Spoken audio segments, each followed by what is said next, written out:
It is said that a hero is an ordinary individual who finds the strength to persevere and endure in spite of overwhelming obstacles. Tomorrow, on National Heroes Day, we will honor our local heroes during the National Honors and Awards Ceremony at King's House.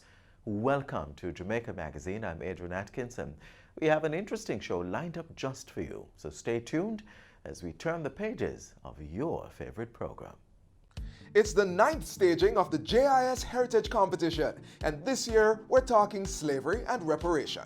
Entries are now open, so listen up. Primary and prep school students, this is what you should do. Imagine that you are one of the 7 national heroes. Make your case for Jamaica to be compensated for the effects of slavery. Answer this question in an essay of 400 to 500 words and submit using the application form on our website, jis.gov.jm. Entrants must be aged 9 to 12 years old. Secondary students, the poster competition is for you. Submit your digital or illustrated posters to depict the theme, Jamaica, a case for reparation. The photo competition is open to tertiary students in accredited Jamaican institutions. Send us a photo, also representing the theme, Jamaica, a case for reparation. All entries should be submitted using the application form on the JIS website. For more information, contact 876-922-3590, extension 2137 or 2132. You may also email heritageessay@jis.gov.jm, heritageposter@jis.gov.jm, and heritagephoto@jis.gov.jm. Deadline for entries is Monday, October 28. Go ahead, express yourself in the JIS Heritage Competition 2019. The Transformation Implementation Unit, which was established in 2017 by the Prime Minister, is the first of its kind, responsible for enabling a modern and efficient public sector in Jamaica. Find out more on Get the Facts.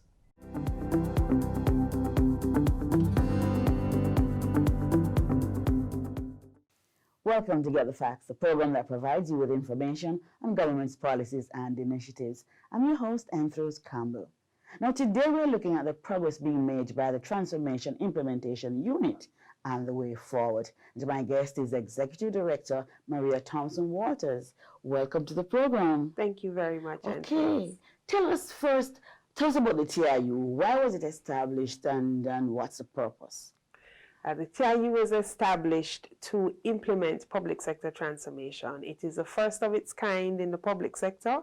Over the years, we've done public sector transformation, but there's never been a unit dedicated to implementing the plans. And our unit was established to do that in 2017 by the Prime Minister. And our objectives are ensuring that for public sector transformation, we deliver effective customer service consistently. So we transform the public service so that we can have effective customer service delivered consistently. Yes. We have knowledge-based workers who are trained and properly compensated. We have a digital government. That's what we're hoping to have, right? That's what we're hoping to have. So yes. these are our long-term objectives. Right. Yes. And this is only 2 years old. It seems like it's been around for a while, though. It does feel that way. The public sector has been going through transformation for some time now, about 30 years. Okay, we're getting to that transformation. And your vision is for a modern public service that is fair, that values people, and you said before, consistently delivering products and services. Good customer service. Yeah, but how do we compare now? Because I'm a part of the public service. Of course. And we have made some progress. If you look at some of our executive agencies, we started off with 8 executive agencies. We're now at 12. And the focus of executive agencies is to do just that, deliver services promptly and effectively. So if you look at PICA, you look at RGD, the difference before these agencies were transformed is amazing. It would take you sometimes years to get your birth certificate. Now you can do that in 24 hours. Yes. So there have been strides made, but there are stops and starts. Yes. What we have is a program now that will take us consistently through the next 6 years to ensure that we have all the foundation that we need to transform in this digital age. Yes, but fair and one that values people. Explain that. Of course. So have you ever been to the hospital? Yes. And you're waiting to see the doctor? You know, everybody's miserable. You get into a contention with some of the workers at the hospital, and persons come out and say, boy, government no fair, you know. This is, because they're not saying the hospital isn't fair. Okay. Government isn't fair. When people get bad service, it reflects on all of us in the public sector. And so we want a public sector that treats people evenly, no matter where you are or where you're from. Right. People are treated fairly. And all of this we can achieve through effective customer service. Yes, yes. So you're into training? We are into training, we're into upskilling public officers, because this is the digital age. Yes, we need to ensure that our public officers have the skills that are required for them to compete and work in this age. So we're into training and upskilling. Change management is a big thing. Transformation is all about change. Tell us about that change management. Transformation is... Because change, you know, once you say change, people are thinking, oh, I'm going to lose my job? Yes. Yes. No. What we're saying is we need to prepare you for this new way of working. Yes. So we're not assuming that everybody is going to embrace the change, because change is scary. What we've done so far is we have trained and certified 80 public officers as change managers, so that they can help guide the other employees in their organization through all of the different things that are going to be happening. Right. And we will be training another 60 in this month, trained and certified, so that we have an effective army of change managers. So when we are implementing all of these various projects, these efficiency projects, which will change the way you work, persons don't get uncomfortable and scared about what's in their future.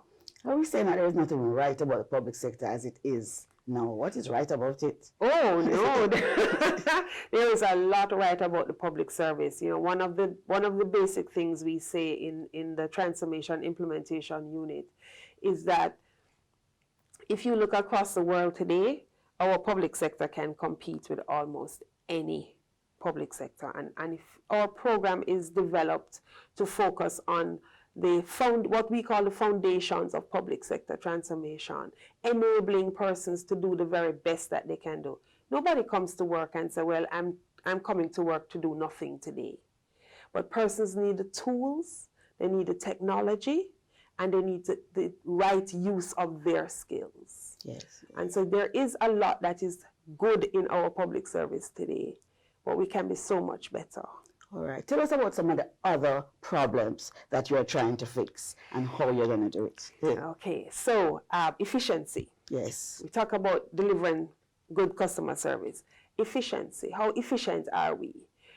If you're dealing with a matter that has to do with 3 different public bodies, you have to go to each public body. You may get a different response. How do we ensure that we have efficiency and consistency in the public sector? This is through shared services.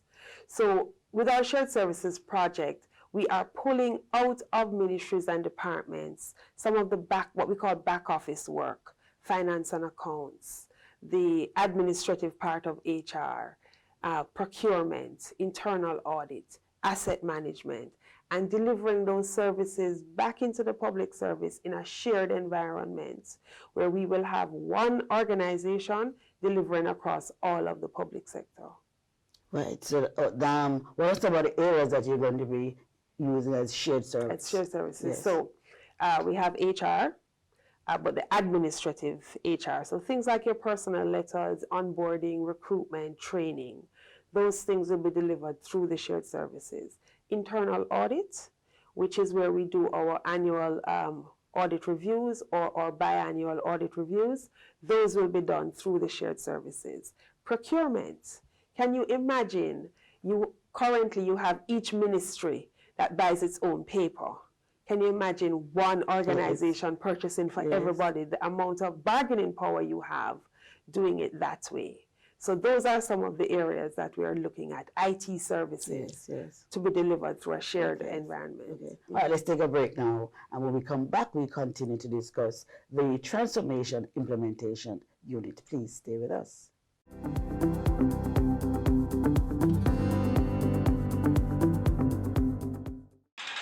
The following is brought to you by MOCA, the major organized crime and anti-corruption agency with kind support of NIA and USAID.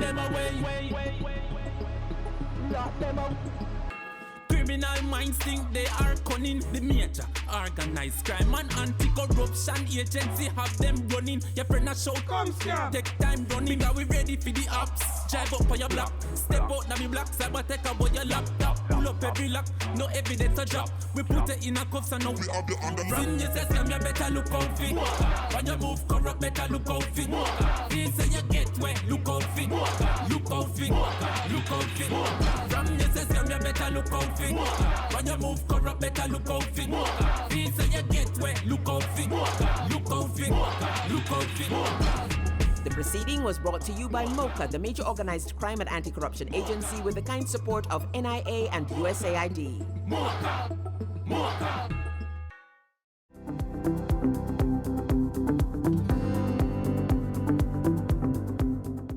Welcome back to Get the Facts, and we continue our discussion with Executive Director of the Transformation Implementation Unit, Maria Thompson Walters. Before the break, we were discussing the shared services. Tell us a little bit more. How will it work? People are going to be moving from one ministry to the next. Tell us about how it will work. So the shared services will operate in two ways. The persons will be able to be employed within the shared services to provide the same service back to their ministry. Positions will be open. It'll be an open competitive process for employment within the shared services. It will also open competitive process, which means that the positions in the shared services, once they're established, will be advertised within the public sector for public sector officers who are interested in maybe making a change in their career or would want to continue. If they were employed in these areas before, to come and work in the shared services in an expanded way, because you're now working for the entire public sector. Does that mean more pay? We'll come to that. We'll come to that. But also, it will free up public officers to concentrate on more strategic work and ensuring that the policy direction of ministries are fulfilled. So if I work in a PR company, for example, and that is one of the services that will be shared, right? Right. So, and what happens if someone interviews for that job but was not competitive enough, and so he or she loses that job? What will happen? Well, they wouldn't lose the job. So we are doing several things at the same time. We understand that there are opportunities that come about with public sector transformation. You have persons who may find that they actually have a talent for data analysis. That is going to be a job that is going to be in high demand across the whole public sector. We will now be able to have data on how we spend, what we spend. We can analyze that information, make proper forecasts, look at trends, look at what we need to do in the future. So there's a whole exciting world that opens up. And you never can tell exactly what you may have an affinity for.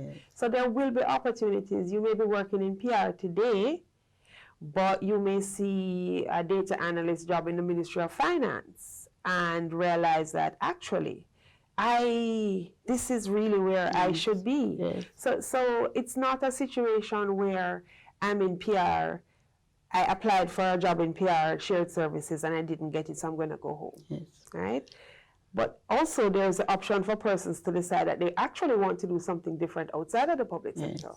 And that too is up to. So we're thinking HR, PR, audit, you said? Internal audit, and finance and accounts, asset management, procurement, and IT services. Excellent. So where are we with that now? Right, so we've completed all of the business cases to see whether or not this is a good investment, it's a good area for government to invest. And the business cases have all come back positive. And we've just completed procurement for the consultant to come on board to help us with the establishment of all 7 shared services. We're far advanced with HR and internal audit, and we expect to start those pilots in the next fiscal year. Yes, okay. Good job. All right, we started talking about what you're planning to fix with this TIU. Yes. You spoke about inefficiencies. Let's go to some of the other things that you're trying to fix. Sure. So we have, in the public sector, we've found that there's an inadequate use of ICT. And part of that is because we don't have the capacity or the network to allow us to speak to each other electronically. So if I'm at the Ministry of Finance and I need to get information or a file from Office of the Prime Minister, I have to get in my car, drive to Office of the Prime Minister, drive back down with the file, or get the information there and come back to the Ministry of Finance and do my work. Whereas if we had a single government network, we would be able to access that information as we need it without leaving our desks. So the cost, the transactional cost, because remember now you will have to be, you're charging traveling. So if you're a traveling officer, your mileage, you have to pay for mileage. The cost of the time of the officer to leave their desk, go and get the file, come back to their ministry to do their work. Those things, ICT solves those issues. And so we're rolling out GovNet. And I know we've heard about GovNet for years and years and years, but we are rolling out GovNet. NWA has completed their fiber network, and we're going to be working with eGov and our consultant to connect all ministries and departments to this fiber network, which will enable the type of data sharing that's needed. So cut down on transaction time for things. We will ensure that there is more use of ICT in what we're doing. And that will go to also increasing our efficiency. And then we have our processes that have been developed for some time now, let's put it that way. And those processes will need revamping. Once we digitize some of the operations of government, the existing processes will also have to change to accommodate this faster way of operating, which will serve to bring services faster to our citizens. So we won't have this excessive bureaucratic processes that we have today. Anything else? All right. Okay. So tell me, we know how this benefits the country. Yes. You know, but how does it benefit the public servant?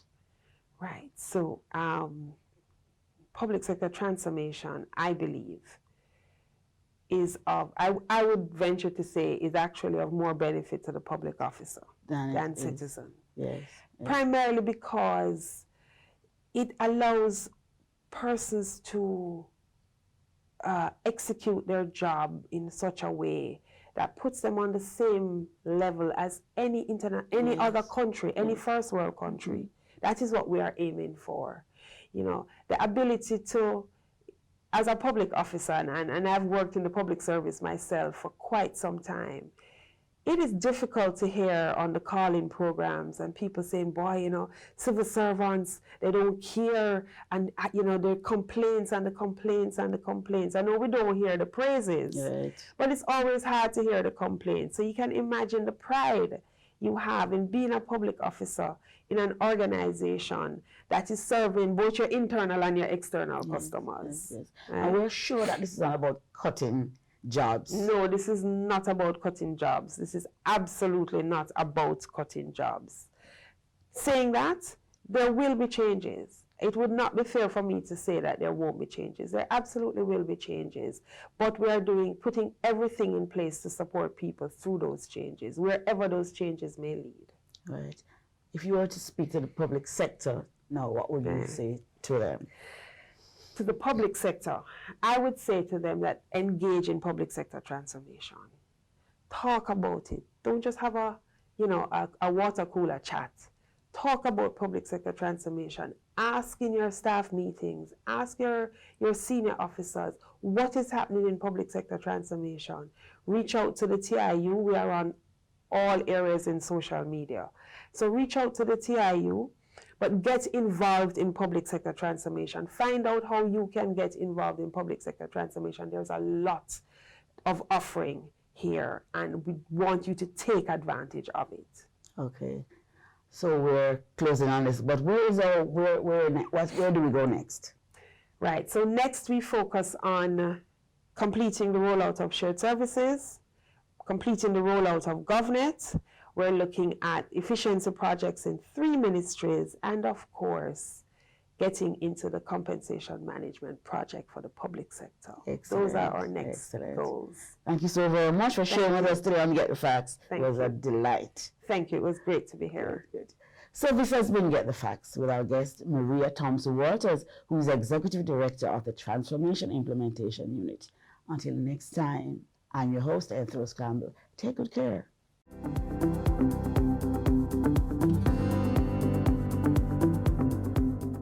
Motorists, when driving on the road, here are some simple reminders. Look out for and extend courtesy to all road users. Give plenty of room to pedestrians, especially in wet weather. Drive slowly. No bother wet them up. Slow down when approaching a pedestrian crossing or school, and always be prepared to stop. Remember, a school zone is a 30-kilometer zone. Cut your speed. Drivers of large and slow-moving vehicles should always keep in the far left hand of a dual carriageway. Keep it simple. Drive left and pass right. These are just simple reminders of your road duties. Drive safely. On Monday, over 100 persons will be awarded at the National Honours and Awards Ceremony at King's House. In the field of science, Professor Gerald Layla will be receiving an Order of Merit and Errol Rickman a Badge of Honor for meritorious service.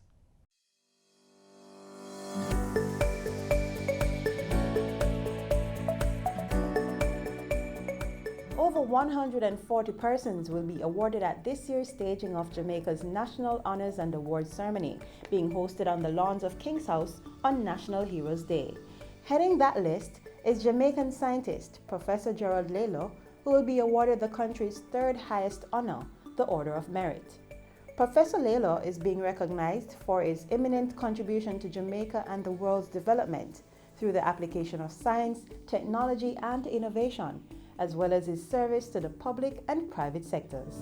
Among his numerous distinctions over the years, Layla has been awarded the Order of Jamaica and the Order of Distinction Commander Class. Professor Layla receiving the Order of Merit is a real recognition of his contribution to nation building and socio-economic development, the impact that science can play in this. I mean, I think for far too long it's been overlooked how important science and technology is to the growth of a nation.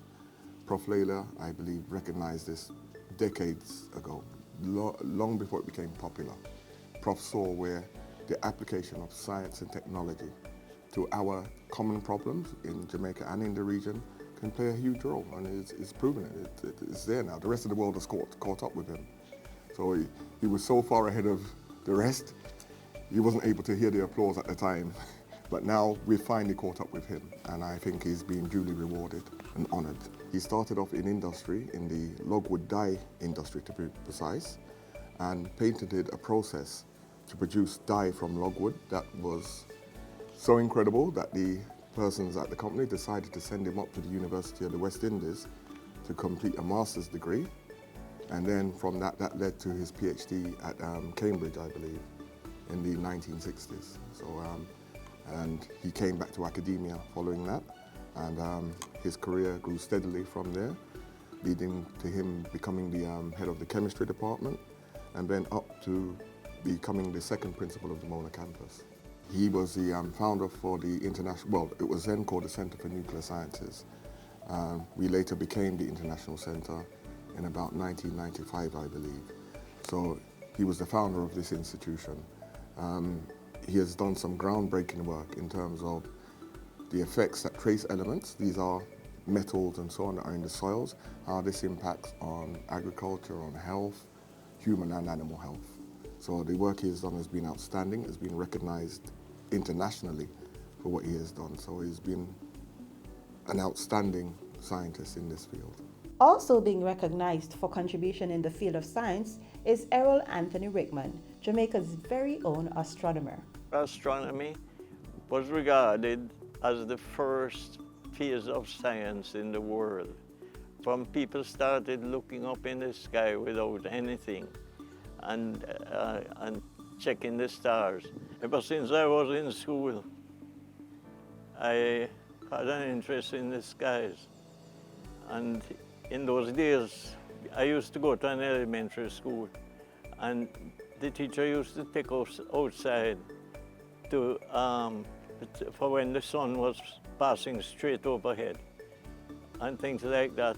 I fooled around with it for a while, and I tried to find out if there was an astronomy class in Jamaica. They had one at UWI. But in those days, it was University College of the West Indies. And I found out that the astronomy club was operating in there, and I joined them. I feel very proud of that award.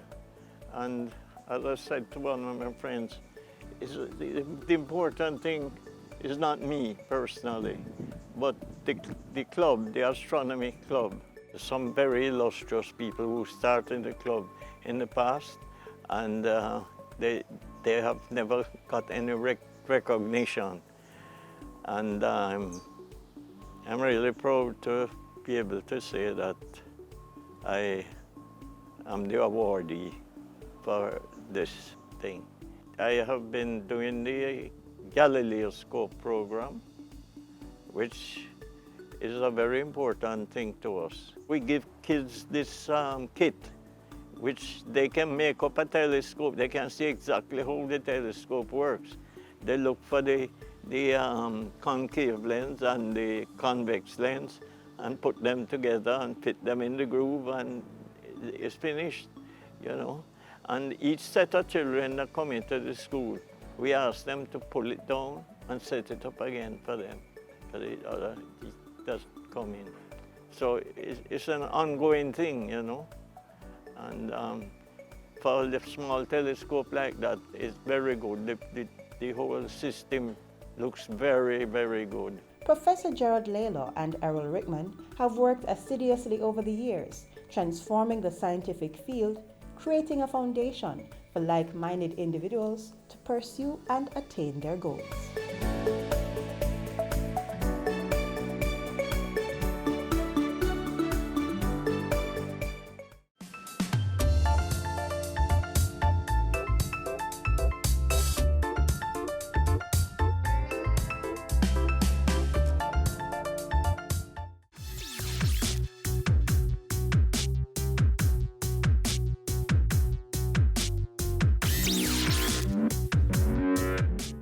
National Heroes Day is a holiday celebrated here in Jamaica on the third Monday in October. It celebrates the country's 7 national heroes and highlight modern everyday heroes. See, a hero is a person who is admired for their courage, their outstanding achievements, and noble qualities. These qualities are inspiring for current and future generations to help Jamaica grow, which is why we set aside this day every year as a country to say thank you for your service. You can watch the Heroes Day ceremony tomorrow on television starting at 9 a.m.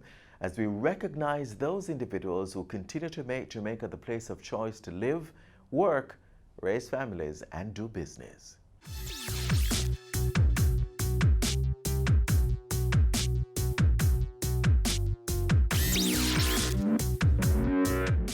Thanks for watching another edition of Jamaica Magazine.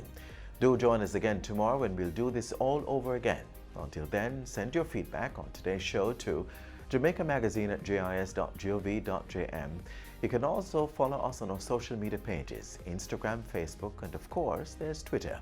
Download our app on your Apple and Android devices, and you can also visit our website, jis.gov.jm, for more information. On behalf of the entire production crew, I'm Adrian Atkinson. Do take care.